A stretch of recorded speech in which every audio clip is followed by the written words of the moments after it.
राही lecture TV में आपको खुशामदीद कहते हैं। आई होप कि आप सब लोग खैरियत से होंगे। वीडियो के टाइटल से ही आपको पता चल गया होगा कि आज का हमारा क्या टॉपिक है। आज का जो हमारा टॉपिक है वो है इंग्लिश ग्रामर। इंग्लिश के बारे में तो आप सब लोग जानते हैं कि इंग्लिश एक लैंग्वेज है। और ग्रामर, ग्रामर किसे कहते हैं कि किसी भी ज़ुबान को इस्तेमाल करने के उसूलों को ग्रामर कहा जाता है। किसी भी ज़ुबान को इस्तेमाल करने के जो उसूल हैं उनको ग्रामर कहा जाता है। अब ग्रामर ग्रामर पढ़ने से क्या होता है? ग्रामर पढ़ने से, ख़ासकर इंग्लिश की ग्रामर पढ़ने से आपको दो चीज़ों पर कमांड हासिल हो जाती है। और वो दो दो चीज़ें कौन सी हैं, मैं यहाँ पर राइट कर देता हूँ कि उस भी दो चीज़ें जो हैं, एक है नंबर वन पे है, सॉरी मैं थोड़ा राइटिंग में जो है मेरी है थोड़ी वीक है, तो साथ साथ इसीलिए मैं रीड भी कर रहा हूँ ताकि आपको समझ आती रहे। वर्ड सिलेक्शन,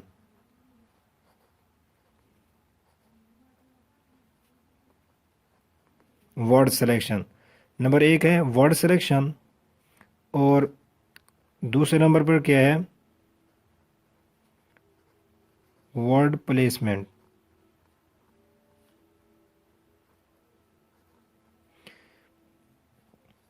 नंबर एक और नंबर दो। पहले नंबर पर क्या है? Word selection. और दूसरे नंबर पर क्या है? Word placement.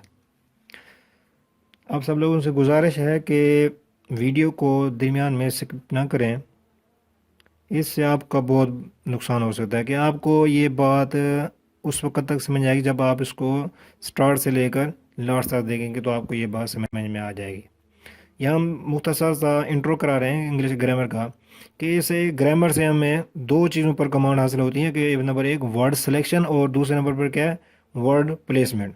अब आप ये सोच रहे होंगे कि वर्ड सिलेक्शन किसे कहते हैं और वर्ड प्लेसमेंट किसे कहते हैं। मैं इसको इसकी डिटेल में नहीं जाना चाहता। जब इसका अब टॉपिक आएगा उस पर हम इसको डिटेल से बात करेंगे इन दोनों को। लेकिन अब क्योंकि टाइम बहुत कम है, अगर मैं इसकी डिटेल में बैठ गया तो वीडियो बहुत ज़्यादा लेंथी हो जाएगी। अब मैं इसको आपके इसके एक एग्जांपल दे देता हूँ कि नाइन्थ के जो पेपर हैं, नाइन्थ टेंथ के ऊपर जो पेपर हैं, तो उनमें जो इंग्लिश का जो पेपर होता है उसमें सेक्शन नंबर वन में जो उसने जो एमसीक्यूज़ दिए होते हैं, तो वो वर्ड सिलेक्शन और वर्ड प्लेसमेंट के थ्रू ही हल होते हैं। अब आपके जहन में आ रहा होगा कि वर्ड सिलेक्शन और वर्ड प्लेसमेंट किसे कहते हैं। फॉर एग्ज़ाम्पल कि उसने एक सेंटेंस दिया होता है और उसमें स्पेस भी दी होती है, और उसके नीचे उसने फोर ऑप्शन दिए होते हैं, उनमें से आपने किसी एक को सेलेक्ट करना होता है। और इसको कहते हैं वर्ड सिलेक्शन और वर्ड प्लेसमेंट। वर्ड सिलेक्शन का मतलब क्या है कि किसी लफ्ज़ का इंतखाब करना, किसी लफ्ज़ का इंतखाब करना। दूसरा वर्ड प्लेसमेंट, और इसे कहते हैं कि कौन से लफ्ज़ को कौन सी जगह पर और कैसे इस्तेमाल किया जाए। वर्ड सिलेक्शन, वर्ड सिलेक्शन का मतलब है कि कौन सा लफ्ज़ सेलेक्ट किया जाए, कि लफ्ज़ का इंतखाब करना। और दूसरे नंबर पर क्या है कि कौन से लफ्ज़ को कौन सी जगह पर और कैसे इस्तेमाल किया जाए। आपको ये दोनों चीज़ें वाज़े समझ आ गई होंगी कि वर्ड सिलेक्शन और वर्ड प्लेसमेंट में आपको कमांड हासिल होती है इंग्लिश ग्रामर से। ये था हमारा मुख्तसर सा इंट्रो था इंग्लिश ग्रामर का। चलें हम आते हैं अपने मेन टॉपिक की तरफ। तो हमारा जो मेन टॉपिक है वो है कि इंग्लिश को बेसिक बेसिक पॉइंट से लास्ट तक इसको कवर करना है हमने। और बेसिक पॉइंट क्या है? कि बेसिक पॉइंट यह है कि आप कोई भी बुक्स उठा लें, किसी भी राइटर की हो, दो तीन राइटर की बुक्स उठा लें, तो आपको हर एक राइटर की बुक्स स्टार्ट करने का जो मेथड है वो आपको दूसरे से डिफरेंट लगेगा। वो कैसे? कि एक राइटर ने टेंस से ग्रामर को स्टार्ट किया हुआ है, और दूसरे ने पार्ट्स ऑफ स्पीच से स्टार्ट किया हुआ है, और तीसरे ने उसको सेंटेंस से स्टार्ट किया हुआ है, और किसी ने वर्ड से भी स्टार्ट किया हुआ है। हम जो इसको स्टार्ट करेंगे, हम बेसिक से स्टार्ट करेंगे और इसको लास्ट तक ले जाएंगे। और बेसिक से कैसे? कि सबसे हम लेटर से स्टार्ट करेंगे। तो हम इसका जो कम्बिनेशन है मैं आपको यहाँ पर लिख के समझा देता हूँ कि हम सबसे पहले जो करेंगे पढ़ेंगे वो पढ़ेंगे हम लेटर।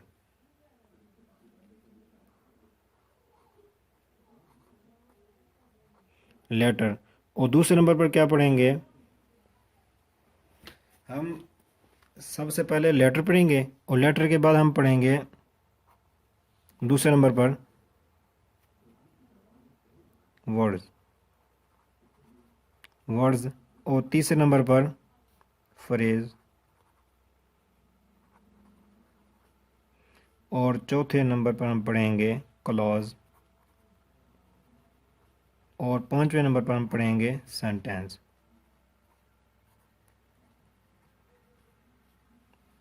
सबसे पहले लेटर पढ़ेंगे और दूसरे नंबर पर पढ़ेंगे वर्ड्स और तीसरे नंबर पर फ्रेज और चौथे नंबर पर क्लॉज और पांचवें नंबर पर सेंटेंस।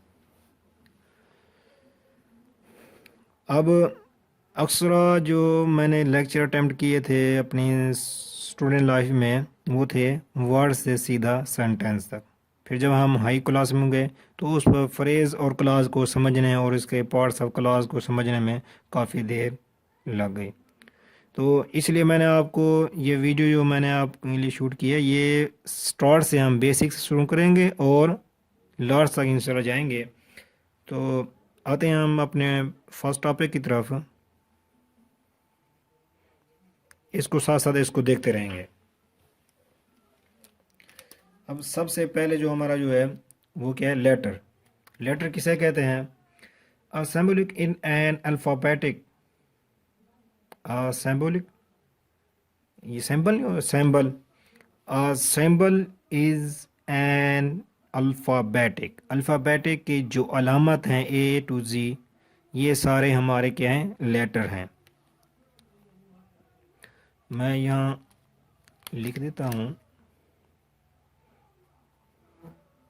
लेटर की डेफिनेशन।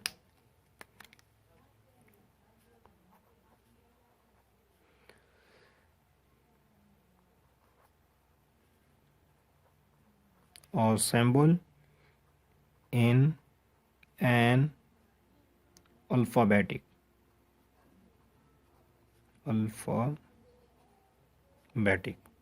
is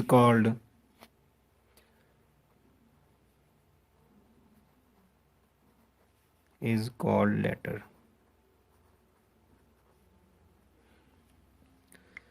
कोई भी ए टू जी, एग्जाम्पल नीचे लिख देते हैं,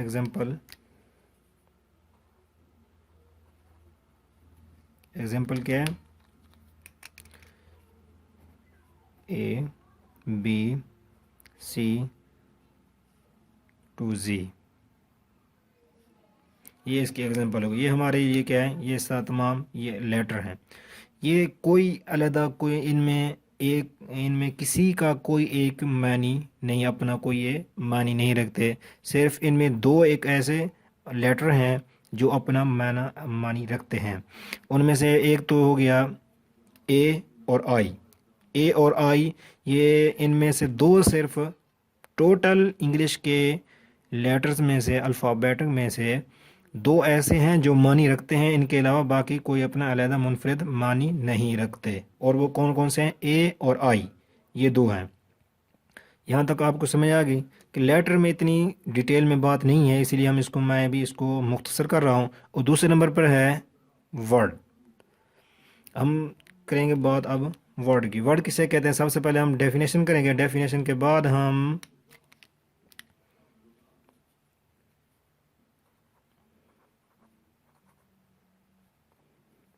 आप इसको खूबसूरत करके लिख रहे हैं ना, मैं तो अब बस ऐसे ही लिख रहा हूँ। वर्ड, सर वर्ड किसे कहते हैं, सबसे पहले हम वर्ड्स की डेफिनेशन कर लेते हैं। अब डेफिनेशन से ही बात वाज़ेह होती है और एग्जाम्पल जो होता है वो डेफिनेशन के ऊपर ही एनालाइज करनी पड़ती है, तब जाके समझ आता है कि क्या हमने पढ़ा है। डेफिनेशन करते हैं सबसे पहले कि और मीनिंगफुल, पहले हम इंग्लिश में इसको मैं राइट कर देता हूँ, फिर इसको हम उर्दू में इसकी हम पूरी ट्रांसलेशन करके इसको हम फिर एनालाइज भी करेंगे। और मीनिंगफुल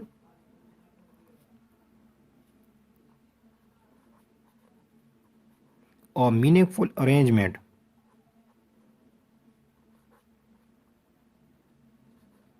राइटिंग मेरी कुछ वीक है, फिर आप कर लेना अच्छी तरीके से, साथ साथ मैं इसलिए पढ़ रहा हूँ।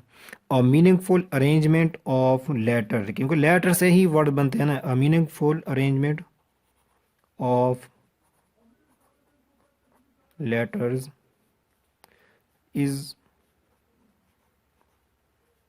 Is called a word. और meaningful arrangement of letters is called word. Meaningful कि सबसे पहले हमने पढ़ा लेटर, कि लेटर्स, ये जो लेटर हैं ए टू जी, इनको इस तरीके से अरेंज करना, इस मेथड से इसको अरेंज करना कि वो मीनिंगफुल हो जाएं। जो फिर वो जो मीनिंगफुल हमारा बनेगा, हम उसको क्या कहेंगे? वर्ड कहेंगे। लेटर्स को इस तरीके से या इस मेथड से अरेंज करना कि वो मीनिंगफुल हो जाएं, तो वो फिर क्या करते हैं? उनको वर्ड्स कहते हैं उनको। इसकी एग्जांपल देख लें।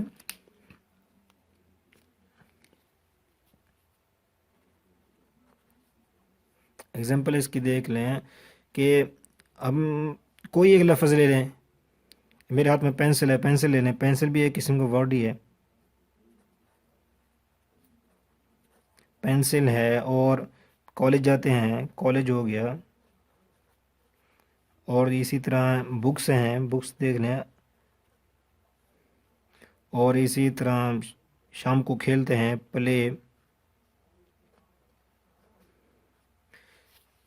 ये सारे हमारे क्या हैं? ये वर्ड हैं। सबसे पहले क्या था? लेटर। और दूसरे नंबर पर क्या था? वर्ड। लेटर की डेफिनेशन क्या थी? A symbol in an alphabetic is called letter. सिर्फ दो ही लफ्ज़ हैं। सिर्फ ग्रामर में सिर्फ एक ही चीज़ याद करनी है। दो दो चीज़ें याद करने वाली होती हैं। एक तो डेफिनेशन, और दूसरे नंबर पर उसकी एग्जांपल। बाज़ औक़ात डेफिनेशन माइंड में नहीं होती, तो उसकी एग्जांपल जो होती है वो माइंड में होती है, तो उसी से ही खुद डेफिनेशन बना ली जाती है। हमने दो चीज़ें पढ़ ली, लेटर पढ़ लिए और वर्ड्स पढ़ लिए। और सबसे पहले हमने क्या कि लेटर से मिलकर वर्ड्स बने, और वर्ड से मिलकर क्या बनेगा? फ्रेज बनेगा। बाज़ औक़ात वर्ड से डायरेक्ट या क्या करते हैं? सेंटेंस बना देते हैं। भाई जिसमें वर्ड्स ऐसे हों कि जिसमें फ्रेज ही ना हो और क्लॉज ही ना हो, तो फिर वो सेंटेंस कैसे बनेगा? जिसमें फ्रेज ना हो, क्लॉज ना हो, सिर्फ ऐसे सारे वर्ड्स ही वर्ड्स हों, तो फिर वो सेंटेंस कैसे बनेगा? फ्रेज, वर्ड्स से मिलकर फ्रेज बनते हैं, और फ्रेज से मिलकर क्लॉज बनते हैं, और क्लॉज से मिलकर सेंटेंस बनता है।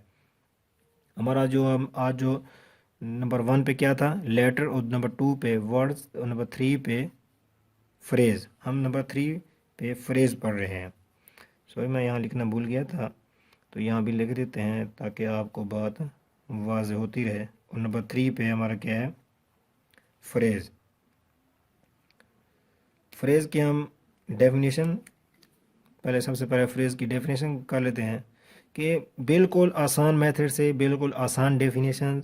आप इस डेफिनेशंस को किसी जगह भी लिख सकते हैं, चाहे कितनी ही आप वो हाईएस्ट क्लास में हो, तो इसी डेफिनेशन को लिखेंगे, कोई इसको गलत नहीं करेगा।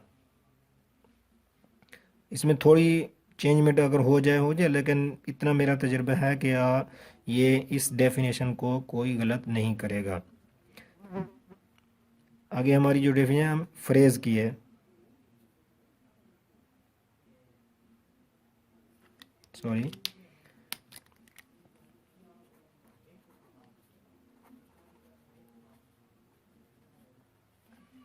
मैं आपके इसीलिए कलर चेंज कर रहा हूँ ताकि आपको बात वाज़ेह होती रही कि कौन सी एग्जांपल है और कौन सी डेफिनेशन है। हम फ्रेज की डेफिनेशन कर लें कि अ ग्रुप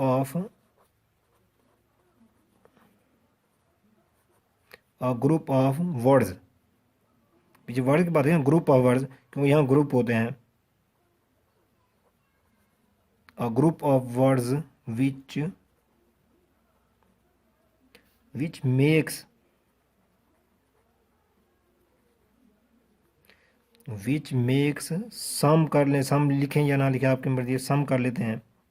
सम से बाज बाज हो जाती है, सम सेंस, सम सेंस, आगे आगे फिर लिखेंगे कॉमा डाल के, बट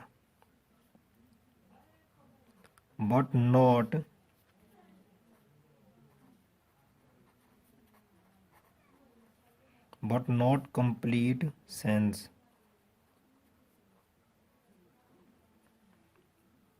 ये हो गया हमारी definition.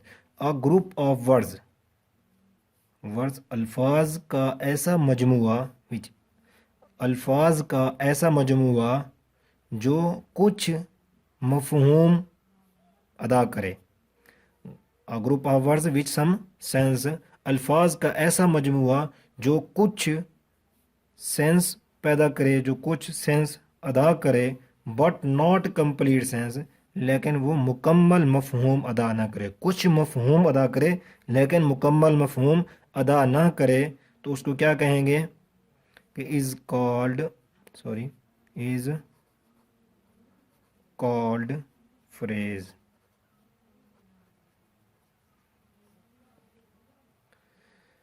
A group of words which makes some sense but not complete sense is called phrase। यानी ग्रुप का, अल्फाज का ऐसा ग्रुप जो कुछ ना कुछ मफहूम अदा करे लेकिन मुकम्मल मफहूम अदा ना करे, तो हम उसको क्या कहते हैं, फ्रेज। हमारे जो तीसरे नंबर पर है, तीसरे नंबर पर सॉरी फ्रेज था, हमारा जो चौथे नंबर पर क्या है, क्लॉज है। आगे क्लॉज की काइंड्स ऑफ क्लॉज हैं, कोशिश करूँगा कि इसी में, सॉरी, कोशिश करूँगा कि इसी वीडियो में आपको क्लॉज के काइंड्स भी आपको क्लियर कर दूँ। अगर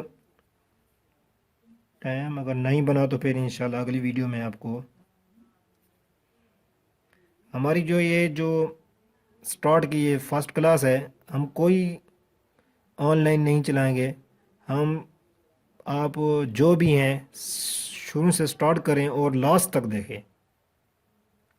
हम जो ये स्टार्ट कर रहे हैं, हमारा मकसद ये है कि अगर किसी को अगर टाइम नहीं मिलता कॉलेज जाने का, एकेडमी में जाने का, तो अपने फ्री टाइम में इसको देख ले और इतनी कह सकते हैं कि वो कॉलेज जाने वालों के बराबर मार्क्स ले सकता है।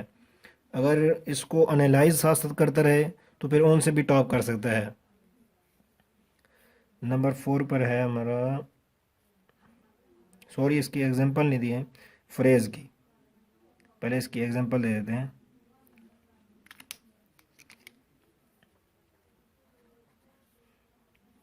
इसकी एग्जांपल क्या है कि फ्रेज की एग्जांपल बिल्कुल आसान है, क्योंकि वो हमने ऊपर पढ़ रखा है अब आपको ये एक बात समझनी होगी कि जो भी आप डेफिनेशन करें उसकी जो एग्जांपल हो, उस एग्जांपल के ऊपर उस डेफिनेशन को एनालाइज करें। जैसे हमने फ्रेज़ की एग्जांपल दी है, अब हम फ्रेज़ की एग्जांपल नीचे मैं यहाँ लिख देता हूँ कि मैं दो कलर में लिखूँगा ताकि आपको वाज़े हो जाए कि फ्रेज़ कौन सा है और पूरा क्लॉज कौन सा। क्लॉज हमने पढ़ा नहीं अभी तक, चलो इससे भी वाज़े हो जाएगा।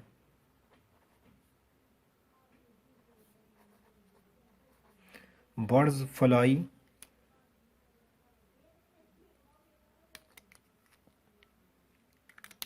सॉरी मैं पेंसिल दूसरी उठा लूँ।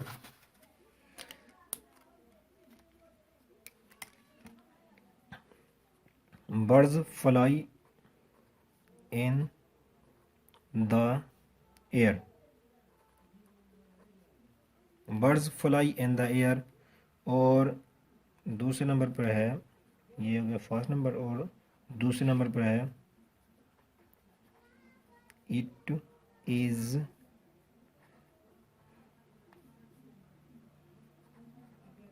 ट्वेल्व ओ, या ऊपर ऐसे कर दें OCLOCK, क्लॉक, 12 o'clock, आगे फिर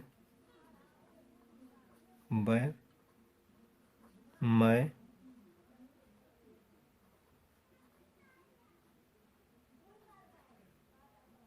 वॉच। सॉरी ये थोड़ा ख़राब हो गया है। अच्छा ये कोई दूसरी डेफिनेशन हो गई। अब तीसरी का, क्योंकि मैं इसकी डेफिनेशन सॉरी एग्जांपल, मैं इसकी एग्जांपल इसलिए ज़्यादा दे रहा हूँ क्योंकि जब हम क्लॉज पढ़ेंगे तो क्लॉज में यही एग्जांपल यूज़ करेंगे ताकि आपको इधर से भी आपको समझ लगेगी और उससे भी मज़ीद आपको पूरी समझ आ जाएगी। अब तीसरी ये है कि he has a chain of gold.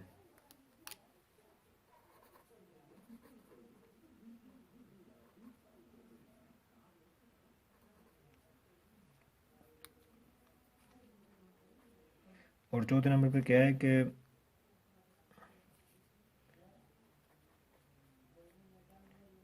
We went out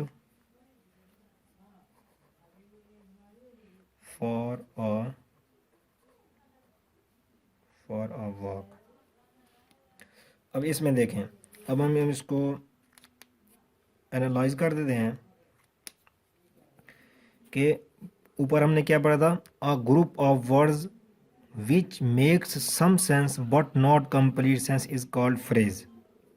group of words है सारा, ये ग्रुप ऑफ वर्ड्स है, ये भी ग्रुप ऑफ वर्ड्स है, ये group of words which makes sense some sense in the air, हवा में सेंस कुछ न मफहूम कुछ अदा कर रहा है, कुछ मेक सम सेंस कुछ मफहूम अदा करे, इन द एयर हवा में, बाय माई वॉच मेरी घड़ी पर, ऑफ गोल्ड सोने की, फॉर अ वॉक सैर के लिए।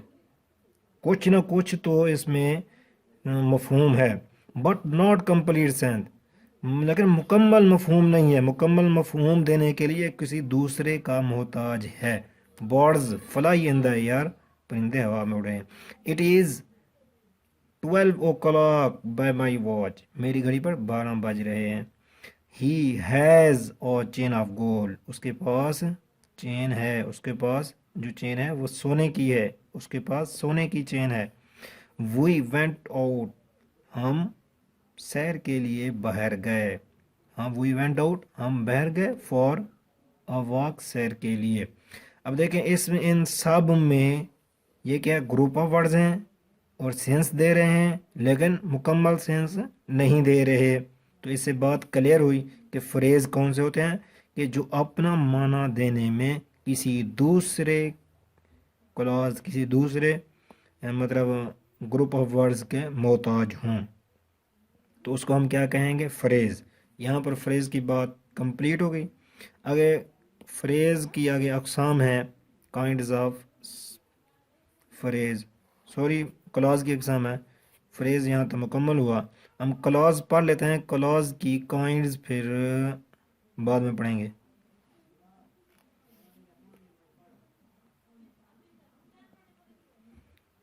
क्लॉज की काइंड्स भी बाद में पढ़ेंगे। इतने तक आप इसको हम थोड़ा सा रिवाइज कर लेते हैं। सबसे पहले हमने पढ़ा था इंग्लिश ग्रामर, इंग्लिश ग्रामर की थोड़ा सा इंट्रो किया था कि जिसमें क्या होता है कि वर्ड सिलेक्शन होता है और वर्ड प्लेसमेंट होती है। फिर उसके बाद हमने एक इसका जो कॉम्बिनेशन है हमने वो तैयार किया है कि कैसे कैसे हमने इसको लेके चलना है। कि सबसे पहले क्या है, लेटर से मिलकर क्या बनते हैं, वर्ड्स बनते हैं, वर्ड से मिलकर फ्रेज बनते हैं, फ्रेज से मिलकर क्लॉज से मिलकर सेंटेंस। सबसे पहले हमने लेटर की डेफिनेशन लिखी, symbol in alphabetic is called letter A to Z, इसकी एग्जांपल हो गई।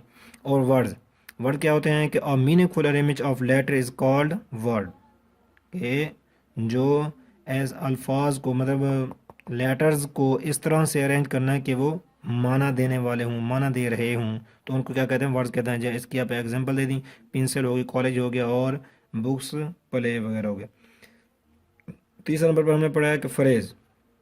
फ्रेज क्या होता है, अ group of words which makes, आगे जो हम क्लॉज की जो हम बनाएंगे डेफिनेशन बनाएंगे वो भी इसी के ऊपर होगी, वो भी इसी तरह का group of words we forms of parts of sentence इसी तरह से होगी वो, जब उसको हम उसके ऊपर एक और वीडियो बनाएंगे। तो पहले इसको उसमें लेंगे phrase. A group of words which makes some sense but not complete sense is called phrase. ये अल्फाज का ऐसा मजमुआ जो कुछ ना कुछ सेंस दे रहा हो, कुछ ना कुछ मफहूम अदा कर रहा हो लेकिन मुकम्मल मफहूम ना अदा कर रहा हो, तो उसको क्या कहते हैं? फ्रेज कहते हैं। और मैं तो बच्चों को इस तरह भी पढ़ाता हूँ कि फ्रेज कहते हैं कि वो जो अपना माना अदा करने में किसी दूसरे अल्फाज का, किसी दूसरे फ्रेज का मोहताज हो। जैसे birds fly in the air. In the air जो है ये हमारा क्या है? ये हमारा फ्रेज है। इन द एयर, हवा में। Bye my watch of gold for a walk, ये सारे हमारे क्या हो गए? फ्रेज हो गए, क्योंकि ये ग्रुप ऑफ वर्ड्स हैं, सेंस भी दे रहे हैं लेकिन मुकम्मल सेंस नहीं दे रहे चारों के चार, ये इसीलिए फ्रेज हो गए। अल्लाह हाफिज़, अपना ख्याल रखिएगा। अल्लाह हाफिज़।